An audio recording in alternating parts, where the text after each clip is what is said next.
നീ ഉറങ്ങില്ലായിരുന്നോ? അകത്തേക്ക് കയറിക്കൊണ്ട് അഭിമന്യു ചോദിച്ചു. ഉറക്കം വന്നില്ല. അതെന്താ?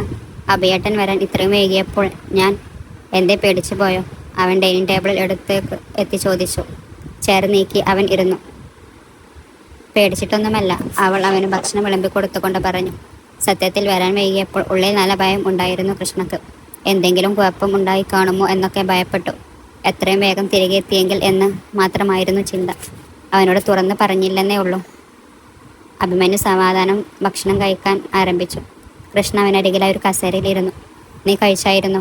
അവൻ കഴിക്കുന്നതിനിടയിൽ ചോദിച്ചു. ചിലപ്പോൾ ഞാൻ പുറത്തു പോയി വരാൻ അല്പം വൈകും. കൂട്ടുകാർ ആരെങ്കിലുമൊക്കെ ഓരോ ആവശ്യങ്ങൾക്ക് വന്ന് വിളിക്കും. അർജന്റ് കാര്യമായതുകൊണ്ടാണ് വൈകുന്നത്. ഇന്ന് തന്നെ ഒരു ഹോസ്പിറ്റൽ കേസ്, അതാ ഇത്രയും വൈകിയത്. കൃഷ്ണ എല്ലാം കേട്ടുകൊണ്ട് അവൻ അരികിൽ ഇരുന്നു. ഭക്ഷണം കഴിച്ചു കഴിഞ്ഞ് പാത്രങ്ങൾ കഴുകി അടുക്കി വെക്കാൻ കൃഷ്ണയോടൊപ്പം അഭിയും കൂടി. അഭിയേട്ടൻ പോയി കിടന്നു, ഞാനിതൊക്കെ ചെയ്തോളാം. അവൾ അഭിയെ മുറിയിലേക്ക് പറഞ്ഞു വിടാൻ തുടങ്ങി. സാരമില്ല, ഞാനും കൂടാം. ഇവിടെ ഇതൊക്കെ സ്ഥിരം ഞങ്ങളാണ് ചെയ്തുകൊണ്ടിരിക്കുന്നത്, അഭി പറഞ്ഞു. എന്തൊക്കെ? ഞങ്ങൾ 3 ആൺമക്കളല്ലേ, അതുകൊണ്ട് പണ്ട് മുതൽ അടുക്കള ജോലികൾക്ക് അമ്മയെ സഹായിക്കാൻ ഒപ്പം കൂടുമായിരുന്നു. അച്ഛന് നിർബന്ധമായിരുന്നു വീട്ടുജോലികൾ ചെയ്യുന്നതിൽ ആൺപെൺ വ്യത്യാസം ഉണ്ടാകരുതെന്ന്. അതുകൊണ്ട് തന്നെ അത്യാവശ്യം എല്ലാ വീട്ടുജോലികളും പാചകവും ചെയ്യാറുണ്ട്. പാത്രങ്ങൾ ഓരോന്നായി അടുക്കി വെച്ചുകൊണ്ട് അവൻ പറഞ്ഞു. ചെമ്പകശ്ശേരിയിൽ ഇങ്ങനെയൊന്നും കാര്യം ഉണ്ടായിട്ടേ ഇല്ലല്ലോ എന്ന് കൃഷ്ണ പെട്ടെന്ന് ഓർത്തു. ആണുങ്ങൾക്ക് നിഷേധിക്കപ്പെട്ട ഇടമായിരുന്നു അടുക്കള. മിക്കപ്പോഴും അടുക്കളയിൽ വരുന്നതിന് തന്നെ ഹരിയേട്ടൻ മറ്റവരുടെ വഴക്ക് എത്രയോ തവണ കേട്ടിരിക്കുന്നു. സമയം 1 മണിയോടെത്തിരിക്കുന്നു. ഡൈനിങ് ടേബിൾ ക്ലീൻ ചെയ്ത് അടുക്കള ജോലിയും ചേർത്ത് അഭിയോടൊപ്പം അവൾ മുറിയിലേക്ക് എത്തി. ലൈറ്റ് അണച്ച് കട്ടിലേക്ക് കിടന്നു. ബെഡ് ലാമ്പിൻ്റെ അരണ്ട വെളിച്ചം മുറിയിൽ നിറഞ്ഞു. ഒരു ദീർഘനിശ്വാസത്തോടെ കൃഷ്ണ കണ്ണുകൾ അടച്ചു. കൃഷ്ണെ, അഭി മെല്ലെ വിളിച്ചു. എന്താ അഭിയേട്ടാ? ഞാൻ വരാൻ വൈകിയപ്പോൾ നിനക്ക് അല്പം പോലും പേടി തോന്നിയില്ലേ? അവനാ ചോദ്യം ആവർത്തിച്ചു. കൃഷ്ണ അവൻ അഭിമുഖമായി തിരിഞ്ഞു കിടന്നു. കുറച്ചു പേടി തോന്നുന്നു. ഒന്നും പറയാതെ ഇറങ്ങിപ്പോയതല്ലേ? എന്നിട്ട് ഇത്രയും വൈകുക കൂടി ചെയ്തപ്പോൾ അവൾ പൂർത്തിയാകാതെ അവനോട് ചേർന്ന് കിടന്നു. അഭിയുടെ ചുണ്ടിലൊരു ചിരി വിടർന്നു. തിരികെ വീട്ടിലെത്തിയപ്പോൾ തന്നെ കണ്ടതും കൃഷ്ണയുടെ മുഖത്ത് തെളിഞ്ഞ ആശ്വാസം അവൻ ശ്രദ്ധിച്ചിരുന്നു. എന്നിട്ടും ചോദിച്ചപ്പോൾ അവൾ പെട്ടെന്ന് അക്കാര്യം നിഷേധിച്ചതുകൊണ്ട് തന്നെയാണ് വീണ്ടും ആ ചോദ്യം ആവർത്തിച്ചതും. എന്തിനാ ചിരിക്കുന്നത്? അവൾ നിഷ്കളങ്കമായി ചോദിച്ചു. ഞാൻ വിചാരിച്ചില്ലല്ലോ. അവൻ പെട്ടെന്ന് ഗൗരവത്തിലായി. ഞാൻ കണ്ടല്ലോ ചിരിക്കുന്നത്. ഈ ഇരുട്ടത്തോ? അവൻ തർക്കിച്ചു. കൃഷ്ണ കൈകെട്ടി അഭിയുടെ ചുണ്ടുകൾ തൊട്ടു നോക്കി. അവൻ അവളുടെ കൈവിരലുകൾ പിടിച്ചു മൃദുവായി ചുംബിച്ചു. ഉടനടി തന്നെ കൈകൾ പിൻവലിച്ച് അവൾ മൗനമായി. ഞാൻ വന്നപ്പോൾ നിന്റെ മുഖത്ത് തെളിഞ്ഞ ആശ്വാസം കണ്ടതും എനിക്ക് മനസ്സിലായി കുറെ പേടിച്ചു കാണുമെന്ന്. എന്നിട്ടത് സമ്മതിക്കാതിരുന്നത് കൊണ്ടാണ് വീണ്ടും ചോദിച്ചത്. അതാണ് ചിരി വന്നത്. ഒന്നും പറയാതെ പോയത് കൊണ്ടാണ്, അല്ലെങ്കിൽ പേടി തോന്നില്ല. ഇനി പറഞ്ഞിട്ടേ പോകുള്ളൂ എവിടെയും. അഭിയുടെ കൈകൾ അവളെ ചുറ്റി വരിഞ്ഞു. യാതൊരു എതിർപ്പുമില്ലാതെ അവൾ ആ കരവലയത്തിനുള്ളിൽ ഒതുങ്ങി നിന്നു. അഭിമന്യുവിൻ്റെ ചുടുനിശ്വാസം കൃഷ്ണയുടെ മുഖത്തേക്ക് പതിക്കുന്നുണ്ടായിരുന്നു. കുസൃതിയോടെ അവൻ്റെ താടിത്തുമ്പിൽ അവൾ കടിച്ചു. മെല്ലെ അവളെ ചുറ്റിപ്പിടിച്ചിരുന്ന് അവൻ്റെ കൈകൾ മുറുകി. ഇത്രയും നാൾ കരുതി വെച്ചിരുന്ന സ്നേഹമൊക്കെ ചുംബനങ്ങളായി പെയ്തിറങ്ങി. യാത്രയുടെ ഏതോ യാമത്തിൽ കൃഷ്ണ പൂർണ്ണമായും അഭിമന്യുവിൻ്റെ സ്വന്തമായി മാറി. അവൻ്റെ ശരീരത്തിൽ വേർത്തൊട്ടി കിടന്നുകൊണ്ട് ഹൃദയതാളം കാതോർത്ത് കേട്ടു. ഓരോ നിമിഷവും തനിക്ക് വേണ്ടി മാത്രം തുടിക്കുന്ന ഹൃദയത്തിനുടമ എന്നും കൂടെ ഉണ്ടായിരിക്കണേ എന്ന് ആത്മാർത്ഥമായി പ്രാർത്ഥിച്ചു. രാവിലെ എഴുന്നേൽക്കാൻ നന്നേ വൈകി. ക്ലോക്കിലേക്ക് നോക്കിയപ്പോൾ 8 മണി.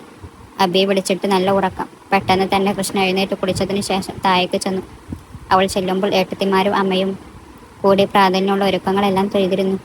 ഇന്നലെ അബി എപ്പോഴാ മോളെ വന്നത്? അവളെ കണ്ടതും ജാനകി ചോദിച്ചു. 12 മണി കഴിഞ്ഞു അമ്മേ. ഭക്ഷണം കഴിച്ചു കിടന്നപ്പോൾ 1 മണി ആകാറായി. അത്രയും വൈകിയാണോ വന്നത്? അവൻ തനിയെ പറഞ്ഞു. അതുകൊണ്ട് എഴുന്നേൽക്കാൻ വൈകിയത്, അവൾ ശബാമടം പോലെ പറഞ്ഞു. അത് സാരമില്ല, മോൾ അവനെ ഉണർത്തി ചായ കൊടുക്കും. അവർ 2 ചായ കപ്പ് കൃഷ്ണ നേരെ നീട്ടി. അവൾ അത് വാങ്ങി മുകളിലേക്ക് പോകാൻ തുടങ്ങിയതും അബി താഴേക്ക് ഇറങ്ങി വന്നു. ഇന്നെന്താ നേരത്തെയാണല്ലോ? അവനെ കണ്ടതും അർജുൻ കളിയാക്കി ചോദിച്ചു. രാത്രി വരാൻ വൈകി. അവൻ പത്രമെടുത്ത് വായിച്ചുകൊണ്ട് കസേരയിലേക്ക് ഇരുന്നു. അത് ആദ്യത്തെ സംഭവമൊന്നുമല്ലല്ലോ. അനിരുദ്ധം ഏറ്റുപിടിച്ചു. 2 പേർക്കും ഇന്ന് പോകേണ്ടേ? അബി പെട്ടെന്ന് ചോദിച്ചു. ഞാൻ പോകാൻ ഇറങ്ങുവാടാ. അനി ഇന്ന് ലീവാ. അവന് വേറെ എവിടെയൊക്കെ പോകേണ്ടേ? കാര്യമുണ്ട്. ധൃതിയിൽ ചായ കുടിച്ചു തീർത്തു. അർജുൻ പുറത്തേക്ക് ഇറങ്ങി. കൃഷ്ണ ചായയുമായി അബിയുടെ അടുത്തേക്കെത്തി. പ്രതാപനും ജാനകിയും അപ്പോഴേക്കും അവൻ്റെ അടുത്ത് വന്നിരുന്നു. ഇത് കുറച്ച് കൂടുന്നുണ്ട് അബി. എന്ത്? അവൻ പുരുകമുയർത്തി. നിന്റെ രാത്രി ഉള്ളിൽ കറക്കം. ആരെങ്കിലും വിളിച്ചാൽ ഉടനെ ഇറങ്ങിപ്പോകും. വരുന്നതോ എന്ത് താമസിച്ച? മുൻപത്തെ പോലെയല്ല. നിന്നെ കാത്തൊരു പെൺകുട്ടി ഇവിടെ ഇരിപ്പുണ്ട് എന്നുള്ള ബോധ്യം വേണം, പ്രതാപൻ പറഞ്ഞു. നീ വരുന്നത് വരെ ഉറങ്ങിയിട്ടില്ല. നാളെ പരീക്ഷ ഉള്ളതല്ലേ അവൾക്ക്. നീ കാരണം ഉറക്കം നഷ്ടപ്പെട്ടാൽ എങ്ങനെ നന്നായി പരീക്ഷ എഴുതാൻ പറ്റും? ജാനകിയും ചോദിച്ചു. അഭി കൃഷ്ണയെ ഒന്ന് നോക്കി. അവൾ ചെറുചിരിയോടെ എല്ലാം കേട്ടു നിൽക്കുകയാണ്. ഇനി മുതൽ വൈകില്ല അമ്മേ, നേരത്തെ വന്നേക്കാം. ചായ മുഴുവനും കുടിച്ചു ഗ്ലാസ് കൃഷ്ണയുടെ കയ്യിലേക്ക് തന്നെ കൊടുത്തുകൊണ്ട് അഭി പറഞ്ഞു. അല്പനേരം കൂടി പത്രം വായിച്ചതിന് ശേഷം അവൻ പുറത്തേക്ക് പോയി. കൃഷ്ണദത്തത്തിമാരോടൊപ്പം നിന്ന് അടുക്കള ജോലികളൊക്കെ കുറേ സഹായിച്ചു. ഏകദേശം എല്ലാം ഒതുക്കിയതിന് ശേഷം അവൾ മുകളിലെ മുറിയിലേക്ക് ചെന്നു. നാളെ പരീക്ഷ ഉള്ളതാണ്. അതിനടുത്തടുത്ത ദിവസങ്ങളിലായി രണ്ടെണ്ണം കൂടിയുണ്ട്. അതും കൂടി കഴിഞ്ഞാൽ ഈ സെമസ്റ്റർ എക്സാം എല്ലാം തീർന്നു. അവൾ തിടുക്കത്തിൽ പുസ്തകം തുറന്ന് പഠിക്കാൻ ആരംഭിച്ചു. ഉച്ചയോടടുത്ത നേരത്താണ് അഭി തിരികെ എത്തിയത്. അവൻ വന്ന് നോക്കുമ്പോൾ അലമാരയിലേക്ക് തുണികൾ മടക്കി വെക്കുകയാണ് കൃഷ്ണ. വാതിൽ പതിയെ ചാരിയതിനു ശേഷം അവൻ ശബ്ദമുണ്ടാക്കാതെ പിന്നാലെ ചെന്ന് അവളെ കെട്ടിപ്പിടിച്ചു. പെട്ടെന്നൊരു ഞെട്ടൽ ഉണ്ടായെങ്കിലും അത് വേഗം ചിരിയിലേക്ക് വഴിമാറി. അവൾ തിരിഞ്ഞ് അവന് ഉപമുഖമായി നിന്നു. അഭി കണ്ണിമോക്കാതെ കൃഷ്ണയെ നോക്കി. അവളുടെ കണ്ണിൽ ഒരു തിളക്കം അവൻ ശ്രദ്ധിച്ചു. നാണം കലർന്ന പുഞ്ചിരിയോടെ കൃഷ്ണ തല കുമ്പിട്ടു. അച്ഛനോടും അമ്മയോടും കംപ്ലൈൻറ്റ് ചെയ്തതാണോ? അവൻ മെല്ലെ ചോദിച്ചു. ഏയ് അല്ല, അമ്മ ചോദിച്ചെന്നല്ലേ എപ്പോഴാ വരുന്നത്. ഞാൻ പറഞ്ഞു അല്പം വൈകിയ കാര്യം, അതുകൊണ്ട് അച്ഛനും അമ്മയും അങ്ങനെ പറഞ്ഞത്. മറുപടിയായി അവൻ ഒന്നും മൂളി. ഞാനോർത്തു ഭാര്യയുടെ അധികാരം വെച്ച് എന്നെ തളച്ചിടാൻ നോക്കിയതാണെന്ന്. കൃഷ്ണ ഒന്ന് പുഞ്ചിരിച്ചു. അഭി അവളെ തന്നോട് ചേർത്ത് പിടിച്ചു. നാളെ എക്സാം ആയിട്ട് എന്തെങ്കിലും പഠിച്ചോ? ഇത്ര നേരം പഠിക്കുകയായിരുന്നു, ഏകദേശം തീരാറായിട്ടുണ്ട്, അവൾ പറഞ്ഞു. വേറൊരു കാര്യമുണ്ട്, ചെമ്പകശ്ശേരിയിൽ നിന്ന് വിളിച്ചിട്ടുണ്ടായിരുന്നു. എന്തോ കാര്യം? അവൾ ആകാശയോടെ ചോദിച്ചു. അങ്ങനെ പ്രത്യേകിച്ചൊന്നുമില്ല. നമ്മൾ രണ്ടുപേരും ഇതുവരെ അങ്ങോട്ടൊന്നും ചെന്നില്ലല്ലോ. സമയം കിട്ടുമ്പോൾ രണ്ടുപേരും അങ്ങോട്ടേക്ക് ഇറങ്ങാൻ പറഞ്ഞു. അച്ഛനാണോ വിളിച്ചത്? അല്ല, നാരായണിയമ്മ. അച്ഛമ്മയോ? എന്നിട്ട് എന്തൊക്കെ പറഞ്ഞു? കൃഷ്ണക്ക് തിടുക്കമായി. ഞാൻ പറഞ്ഞു നിനക്ക് എക്സാം ഒക്കെ നടക്കുകയാണ്, എല്ലാം കഴിഞ്ഞിട്ടൊരു ദിവസം ഇറങ്ങാമെന്ന്. മറ്റെന്തൊക്കെ പറഞ്ഞു? അവൾ അബിയുടെ മുഖത്തേക്ക് നോക്കി. വേറെ ഒന്നും പറഞ്ഞില്ല. എൻ്റെ വീട്ടിലേക്ക് പോകാൻ തിടക്കമായോ? എല്ലാവരെയും കാണാൻ തോന്നുന്നു. കൃഷ്ണയുടെ മുഖം മങ്ങി. എക്സാം കഴിഞ്ഞിട്ട് നമുക്ക് പോകാമെന്ന് അവളുടെ മൂക്കിൻ തുമ്പിൽ നുള്ളിക്കൊണ്ട് അബി പറഞ്ഞു. ഉറക്കക്ഷണമുണ്ടല്ലോ മുഖത്ത്. അബി അവളുടെ കൺതടങ്ങൾ വിരലുകളെ തടവി. കള്ളച്ചിരിയോടെ കൃഷ്ണയെ തന്നിലേക്ക് വലിച്ചെടുപ്പിച്ചു. എനിക്ക് പഠിക്കാനുണ്ട്. അവൾ അവൻ്റെ കൈകളിൽ നിന്ന് കുതറി മാറി ചിരിയോടെ ടേബിളിനടുത്തേക്ക് ചെന്നു. എങ്കിൽ പഠിച്ചോ. ചിരിയോടെ തന്നെ അവനും മുറിവിട്ട് പുറത്തേക്ക് പോയി. തുടർന്നുള്ള ദിവസങ്ങളിൽ എക്സാമിൻ്റെ തിരക്കിലായിരുന്നു കൃഷ്ണ. സമയം വളരെ പരിമിതമായിരുന്നതുകൊണ്ടും തുടർച്ചയായുള്ള ദിവസങ്ങളിൽ എക്സാം ഉള്ളതുകൊണ്ടും അവൾ പൂർണ്ണമായും പഠന തിരക്കുകളിലേക്ക് ഊളിയിട്ടു. അഭി തന്നെയാണ് കൃഷ്ണയെ എക്സാമിന് കൊണ്ടുവരുന്നതും. ഒരാഴ്ചയ്ക്ക് ശേഷം പരീക്ഷകളെല്ലാം അവസാനിച്ചു. അതോടൊപ്പം തന്നെ അഭിമന്യുവിൻ്റെ ലീവും തീർന്നു. അവൻ വീണ്ടും തിരികെ ജോലിയിൽ പ്രവേശിച്ചു. പരീക്ഷ തീർന്നതുകൊണ്ട് തന്നെ കൃഷ്ണക്ക് ധാരാളം ഒഴിവ് സമയം കിട്ടിയിരുന്നു. അഭി ഡ്യൂട്ടിക്ക് പോയി കഴിഞ്ഞാൽ പിന്നെ അവൾ മറ്റു പല കാര്യങ്ങളുമായി തിരക്കിലേർപ്പെട്ടു. മിക്ക സമയങ്ങളിലും അവൻ്റെ പ്രൈവറ്റ് റൂമിൽ പുസ്തകങ്ങളോടൊപ്പം അവൾ ചെലവഴിച്ചു. കൂടുതൽ സമയവും വായനയുടെ ലോകത്ത് അവൾ മുഴുകിയിരുന്നു. ഒരു തരം ആവൃത്തിയോടെയാണ് അവൾ ഓരോ പുസ്തകങ്ങളും വായിച്ചു തീർത്തത്. അവളുടെ വായനയോടുള്ള ഭ്രമം മനസ്സിലാക്കി അഭിമന്യു അവൾക്കായി വീണ്ടും വീണ്ടും പുസ്തകങ്ങളും നോവലുകളും പലയിടങ്ങളിൽ നിന്നും വരുത്തി കൊടുത്തു. രാവിലെയുള്ള നിശ്ചിത സമയം പഠനത്തിനായി അവൾ നീക്കിവെച്ചു. ബാക്കിയുള്ള നേരങ്ങളിൽ അവൾ ഏട്ടത്തിമാരോടും അച്ഛനോടും അമ്മയോടൊപ്പം വീട്ടിലെ പണികൾ ഏർപ്പെടുകയും വായനയുടെ കാര്യങ്ങളുമായി ദിവസങ്ങൾ തള്ളി നീക്കുകയും ചെയ്തു. പ്രതാപനും ജാനകിയും ചേർന്ന് അടുക്കളപ്പുറത്ത് ഒരു ചെറിയ പച്ചക്കറിത്തോട്ടമുണ്ടായിരുന്നു. പാവലും വെണ്ടയും വെള്ളരിയും ഒക്കെയായി ഒരു വീട്ടിലേക്ക് വേണ്ട അത്യാവശ്യം പച്ചക്കറികളൊക്കെ അവിടെ നിന്ന് കിട്ടും. അതിനടുത്തായി ചെറിയൊരു കുളവും അതിൽ വളർത്തു മീനുകളും ഉണ്ട്. വേഗത്തിൽ തന്നെ കൃഷ്ണയുടെ ഇഷ്ട സ്ഥലങ്ങളിലൊന്നായി അവിടം മാറി. അഭിമന്യുവിന് അല്പം തിരക്കായതിനാൽ അവർ മുൻപ് തീരുമാനിച്ച പോലെ ചെമ്പകശ്ശേരിയിലേക്ക് ചെല്ലാൻ സാധിച്ചില്ല. ദിവസങ്ങളേറെ കഴിഞ്ഞിട്ടും അവിടേക്ക് ചെല്ലാൻ സാധിക്കാത്തതിൽ കൃഷ്ണക്ക് ചെറിയ സങ്കടമുണ്ടായിരുന്നു. അഭിമന്യുവിൻ്റെ കൂട്ടുകാരാണ് അടുത്തടുത്ത വീടുകളിൽ താമസിക്കുന്നത്. അന്ന് കല്യാണത്തിന് വന്ന് എല്ലാവരെയും പരിചയപ്പെട്ടതാണ്. പിന്നീടുള്ള ദിവസങ്ങളിലും അവരെല്ലാം സ്ഥിരമായി വീട്ടിൽ വരുന്നുണ്ടായിരുന്നു. മിക്ക സമയങ്ങളിലും അവരിൽ ആരെങ്കിലുമൊക്കെ ഇവിടെ കാണും. പ്രതാപനും ജാനകിയെയും അച്ഛനെന്നും അമ്മയെന്നാണ് വിളിക്കുന്നത്. സ്വന്തം മക്കളെ പോലെയാണ് അവരെ അച്ഛനും അമ്മയും കാണുന്നതും. അത്രക്ക് വലിയ സൗഹൃദമാണോ അഭയും അവരും തമ്മിൽ എന്ന് കൃഷ്ണ ഇടയ്ക്ക് ചിന്തിക്കും. ഒരിക്കൽ അടുക്കളത്തോട്ടത്തിൻ്റെ പരിപാലനത്തിനിടയിൽ പ്രതാപൻ്റെ അടുത്തിൻ്റെ പിന്നിലെ കാരണം കൃഷ്ണയോട് വെളിപ്പെടുത്തി. ഈ സൗഹൃദം ആദ്യം ആരംഭിച്ച് ഇവരെല്ലാം അച്ഛനമ്മമാരുടെയായിരുന്നു. പണ്ട് കാലം മുതലേ ഞങ്ങൾ 8 പേരായിരുന്നു. ഏറ്റവും നല്ല സുഹൃത്തുക്കൾ. ഒരു ഗാങ് എന്നൊക്കെ വേണമെങ്കിൽ പറയാം. കളിച്ചതും വളർന്നതും പഠിച്ചതും എല്ലാം ഒരുമിച്ചായിരുന്നു. ഒരേ മാനസിക നിലവാരമുള്ള 8 സുഹൃത്തുക്കൾ. ജീവിതത്തിൽ ഒരിക്കലും അകന്നു പോകരുതെന്ന് കരുതിയ കൂട്ടുകെട്ട്. അതുകൊണ്ടാണ് എല്ലാവരും സ്വന്തമായി ഒരു ജോലിയൊക്കെ വാങ്ങിയതിന് ശേഷം തൊട്ടടുത്തായി തന്നെ വീട് വെച്ചത്. ഈ മുറ്റത്തേക്ക് ഇറങ്ങി നിന്നാൽ എനിക്കെൻ്റെ സുഹൃത്തുക്കളെ കാണാം, പ്രതാപൻ പറഞ്ഞു. അതെൻ്റെ മാത്രമല്ല, ഞങ്ങൾ ഓരോരുത്തരുടെയും തീരുമാനമായിരുന്നു. ഞങ്ങളുടെ സുഹൃത്ത് ബന്ധം അതേപടി അടുത്ത തലമുറയിലേക്കും ചേക്കേറി. ഇവിടെ എല്ലാവരുടെയും മക്കൾ ഒരുമിച്ചാണ് വളർന്നത്. എൻ്റേതും നിൻ്റേതും എന്നൊന്നുമില്ല. ഇവരെല്ലാം ഞങ്ങളുടെ മക്കളാണ്. അഭയും അതുപോലും കൃത്യയും ശരണയും ഒക്കെ ഒരേ പ്രായക്കാരം. ഞങ്ങൾ അച്ഛനന്മാരെ പോലെ ഒരുമിച്ച് കളിച്ച് ഒരേ ക്ലാസ്സിൽ പഠിച്ചു വളർന്നവർ. ഞങ്ങൾക്കിടയിൽ ഉണ്ടായിരുന്ന ആത്മബന്ധവും കൂട്ടായ്മയും അവർക്കിടയിലുമുണ്ട്. അതൊക്കെ കാണുമ്പോഴും വല്ലാത്ത സന്തോഷമാണ്. ഞങ്ങളെപ്പോലെ സ്നേഹിച്ച് ഒത്തൊരുമയോടെ ജീവിക്കാൻ അവർക്കും സാധിക്കുന്നുണ്ടല്ലോ. അടുക്കളത്തോട്ടത്തിൽ നിന്നും ഇറങ്ങിയ അയാൾ പറഞ്ഞു. പിന്നാലെ തോട്ടത്തിൽ നിന്നും എടുത്ത പച്ചക്കറിയുമായി കൃഷ്ണയും. സുഹൃത്ത് ബന്ധങ്ങളെ ഇത്രയും പവിത്രയോടെ കാത്തു സൂക്ഷിക്കുന്നതിൽ അവൾക്ക് വളരെ സന്തോഷം തോന്നി. എന്നും കൂടെ കാണുമല്ലോ ഈ കൂട്ടുകാരെല്ലാം. കണ്ണത്ത് ദൂരത്ത് തന്നെ. പെട്ടെന്ന് ഹരിയെ അവൾക്ക് ഓർമ്മ വന്നു. കുളവും പായൽ മൂടിയ കടകളും ഓർമ്മയിൽ മിന്നിമാഞ്ഞു. ഉള്ളിൽ ചെറിയൊരു വിഷാദം പുലർന്നു.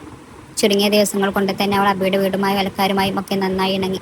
നല്ലൊരു മരുമകളായി അവൾ പതിയെ രൂപാന്തരം പ്രാപിച്ചു. എന്നാൽ മരുമകൾ എന്തിനേക്കാൾ മകളായി അവളെ കാണാനും പ്രതാപനും ജാനകിയും ഇഷ്ടം. എല്ലാ ദിവസവും വൈകിട്ട് ഡ്രൈവിംഗ് പരിശീലനവും ഉണ്ടായിരുന്നു. 2 വീലറും 4 വീലറും ലൈസൻസ് എടുക്കണമെന്നത് അബിയുടെ നിർബന്ധമായിരുന്നു. അവൻ അക്കാര്യം പറഞ്ഞതും ഏട്ടത്തിമാർ സന്തോഷത്തോടെ അത് ഏറ്റെടുത്തു. വീടിനടുത്തുള്ള ഗ്രൗണ്ടിൽ എന്നും വൈകിട്ട് മൂവരും കൂടി വണ്ടിയുമായി പോകും. അധികം തിരക്കില്ലാത്ത നേരം നോക്കിയാണ് പോകാറ്. സ്കൂൾ കുട്ടികളൊക്കെ കളിക്കാൻ വരുന്നതിന് മുമ്പായി തിരികെ എത്തുകയും ചെയ്യും. 3 മാസത്തെ പരിശ്രമത്തിനൊടുവിൽ കൃഷ്ണ അത്യാവശ്യം നന്നായി വാഹനം ഓടിക്കാൻ പഠിച്ചു. ലൈസൻസും കിട്ടി. എങ്കിലും ഡ്രൈവിംഗ് നന്നായി വഴങ്ങി വരാനായി. പുറത്തേക്കുള്ള യാത്രകളിലെല്ലാം അഭി അവളെ കൊണ്ട് ഡ്രൈവ് ചെയ്യിച്ചു. കഴിഞ്ഞ മാസങ്ങൾ കൊണ്ട് കൃഷ്ണ അഭിമന്യുമായി വളരെ അടുത്തു. ആദ്യമുണ്ടായിരുന്ന ആശങ്കയും സംശയവുമെല്ലാം അകന്നു. അവൻ്റെ രീതികളും സ്വഭാവങ്ങളും എല്ലാം അവൾ മനസ്സിലാക്കിയെടുത്തു. എല്ലാ കാര്യങ്ങളും നോക്കി കണ്ടറിഞ്ഞു ചെയ്തു കൊടുത്തു. അവൻ്റെ ഒരു നോട്ടത്തിൻ്റെ അർത്ഥം പോലും മനസ്സിലാക്കിയെടുക്കാൻ അവൾക്ക് കഴിയുന്നുണ്ടായിരുന്നു. അബിക്കും അങ്ങനെ തന്നെയായിരുന്നു. ചില സമയങ്ങൾ മൗനത്തിലൂടെ പോലും ഇരുവരും സംസാരിച്ചു. പല സാഹചര്യങ്ങളും താൻ എങ്ങനെ പ്രതികരിക്കുമെന്ന് പോലും കൃഷ്ണ മുൻകൂട്ടി മനസ്സിലാക്കുന്ന അബിക്കൊരു അത്ഭുതമായിരുന്നു. അത്രമേൽ ആയത്തിൽ അവൾ അബിയിലേക്ക് അലിഞ്ഞു ചേർന്നിരുന്നു. പരസ്പരം സ്നേഹിക്കുന്ന കാര്യത്തിൽ തമ്മിലൊരു മത്സരം ഉണ്ടായെന്ന് പോലും ഇത്രക്ക് അബി സംശയിച്ചു. സന്തോഷവും സമാധാനം നിറഞ്ഞത് മുന്നോട്ട് നീങ്ങിക്കൊണ്ടിരുന്നു. ഏതാനും ദിവസങ്ങൾക്ക് ശേഷം ഒരു സന്ധ്യ നേരം അഭിമന്യു ഡ്യൂട്ടി കഴിഞ്ഞു വന്നപ്പോൾ കാണുന്നത് കൃഷ്ണ ജാനകിയുടെ മടിയിൽ വെച്ച് തലവെച്ച് കിടക്കുന്നതാണ്. അവർ വാത്സത്തിൽ മുടികൾ തള്ളിയുന്നു. തൊട്ടടുത്തായി പ്രതാപൻ ഇരിക്കുന്നു. അവൻ ആ കാഴ്ച കൊണ്ട് അല്പനേരം നിന്നു. എന്താടാ നോക്കുന്നത്? അബിയെ കണ്ടത് ജാനകി എഴുന്നേറ്റു. കൃഷ്ണ പെട്ടെന്ന് എഴുന്നേറ്റിരുന്നു. അമ്മയും മോളും തമ്മിൽ സ്നേഹപ്രകടനം കണ്ടു നിന്നതാ, അവൻ ചിരിയോടെ പറഞ്ഞു. അവരും പരസ്പരം പുഞ്ചിരിച്ചു. കൃഷ്ണ, ഒരു കാര്യമുണ്ട്. നിന്റെ അച്ഛൻ്റെ പെങ്ങളിലെ ശ്രീജിത്തിൻ്റെ അമ്മ, അവൾ മരിച്ചു. എപ്പോൾ? കൃഷ്ണ പെട്ടെന്ന് ഇരുന്നിടത്ത് നിന്ന് എഴുന്നേറ്റു. ഇന്ന് ഉച്ച കഴിഞ്ഞ് നേരത്താണെന്ന് തോന്നുന്നു. അവർക്ക് എന്തോ അസുഖമൊക്കെ ഉള്ളതായിരുന്നില്ലേ? അതെ. ആരോടൊന്നില്ലതാ പറഞ്ഞു. നീ എങ്ങനെയാ അബി അറിഞ്ഞത്? പ്രതാപൻ ചോദിച്ചു. ഡ്യൂട്ടി സമയത്ത് അറിഞ്ഞതാണ്. നാളെ തന്നെ സംസ്കാരം കാണും. അധിക ബന്ധുക്കളൊന്നും വരാറില്ലല്ലോ, അവൻ പറഞ്ഞു. കൃഷ്ണക്ക് മനസ്സിലൊരു ഭാരം അനുഭവപ്പെട്ടു. തൻ്റെ കല്യാണത്തലേന്ന് അപ്പിച്ച് വന്ന് കണ്ടതും സ്വയം തെറ്റുകളുടെയൊക്കെ പറഞ്ഞ് മാപ്പ് ചോദിച്ചതും അവരുടെ മനസ്സിലേക്ക് ഓടിയെത്തി. അബിയേട്ടാ, എനിക്കൊന്ന് അവിടം വരെ പോകണം. ഒന്ന് കാണണമെന്നുണ്ട്. അവസാനമായി. നാളെ പോകാം, ഒന്ന് ആലോചിച്ചതിന് ശേഷം അവൻ പറഞ്ഞു. പിറ്റേ ദിവസം അഭിമന്യുവിനോടൊപ്പം അവൾ അവിടെ എത്തി. അപ്പച്ചിയെ നിലത്തു കിടത്തി ഇരക്കുകയായിരുന്നു. ചില ബന്ധുക്കളും മറ്റും അരികിൽ ഇരിപ്പുണ്ട്. കൃഷ്ണയും അവരോടൊപ്പം ചേർന്നിരുന്നു. 2 തുള്ളി കണ്ണുനീർ അവളുടെ കണ്ണിൽ നിന്നും പൊഴിഞ്ഞു വീണു. അഭിമന്യു അകത്തേക്ക് കയറാതെ പുറത്ത് തന്നെ നിൽക്കുകയായിരുന്നു. കർമ്മങ്ങളൊക്കെ ആരാ ചെയ്യുക? ഒരു മോൻ ഉള്ളത് ജയിലിൽ അല്ലേ? കൂടിയിരുന്ന സ്ത്രീകൾ പറയുന്നുണ്ടായിരുന്നു. കർമ്മങ്ങളൊക്കെ ചെയ്യാൻ ശ്രീജിത്തിനെ ഇങ്ങോട്ട് കൊണ്ടുവരുന്നുണ്ട്. കൃഷ്ണയുടെ ഏതൊരു ബന്ധം അവളോട് പറഞ്ഞു. അല്പനേരം കൂടി അവിടെ ഇരുന്നതിന് ശേഷം അവൾ പതി എഴുന്നേറ്റ് പുറത്തേക്ക് ചെന്നു നിന്നു. കുറച്ചു സമയത്തിന് ശേഷം ഒരു പോലീസ് വാഹനം മുറ്റത്ത് വന്നു നിന്നു. പോലീസുകാരോടൊപ്പം കയ്യിൽ വിലങ്ങണിഞ്ഞ നിലയിൽ ശ്രീജിത്ത് പുറത്തിറങ്ങി. കൃഷ്ണപതി ആൾക്കൂട്ടത്തിലേക്ക് കയറി നിന്നു. അഭിമന്യു വന്ന പോലീസുകാരുടെ എന്തൊക്കെയോ സംസാരിക്കുന്നുണ്ടായിരുന്നു. അവൻ്റെ കയ്യിലെ വിലങ്ങ് അഴിച്ചു മാറ്റി കർമ്മങ്ങളൊക്കെ ചെയ്യാൻ അനുവദിച്ചു. എല്ലാം കഴിഞ്ഞ് തിരികെ പോകുന്നതിന് മുമ്പായി അവൻ്റെ കണ്ണുകൾ കൃഷ്ണയെ കണ്ടെത്തി. ക്രൂരമായ ഭാവത്തോടെ അവൻ അടിമുടി അവളെ വീക്ഷിച്ചു. ശ്രീജിത്തിൻ്റെ കണ്ണുകളിൽ പക എരിയുന്നുണ്ടായിരുന്നു. അവൻ്റെ നോട്ടം കണ്ടതും കൃഷ്ണയുടെ ശരീരം വിറക്കാൻ തുടങ്ങി. അവളുടെ കണ്ണുകൾ അഭിമന്യുവിനെ അന്വേഷിച്ചു. അതോടൊപ്പം കൈകൾ താലിയെ മുറുകെ പിടിച്ചു.